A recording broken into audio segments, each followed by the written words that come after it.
தமிழகத்தில் மீண்டும் அதிமுக ஆட்சி அமைய வேண்டும் என்று பெண்கள் முடிவு செய்து விட்டார்கள் என அதிமுக நிர்வாகி நஸ்ருல் அமீன் தெரிவித்துள்ளார்.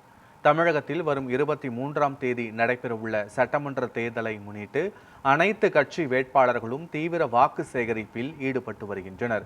அந்த வகையில் அதிமுக மற்றும் அதன் கூட்டணி கட்சி வேட்பாளர்களை ஆதரித்து எடப்பாடி பழனிசாமி உள்ளிட்ட முக்கிய தலைவர்கள் வாக்கு சேகரிப்பில் ஈடுபட்டனர். இந்நிலையில் பெண்களுக்கு பாதுகாப்பு வேண்டுமென்றால் மீண்டும் அதிமுக ஆட்சி அமைந்ததால் மட்டுமே அது முடியும் என்று பெண்கள் நம்பி வருவதாகவும், தமிழகத்தில் மீண்டும் அதிமுக ஆட்சி அமைய வேண்டும் என பெண்கள் முடிவு செய்து விட்டார்கள் என்றும் அதிமுக நிர்வாகி நஸ்ருல் அமீன் பெருமிதம் தெரிவித்துள்ளார். மீண்டும் அதிமுக ஆட்சி அமைந்து எடப்பாடி பழனிசாமி முதலமைச்சராக அமர்வார் என தமிழகத்தில் உள்ள பெண்களின் எதிர்பார்ப்பதாக அவர் பெருமிதம்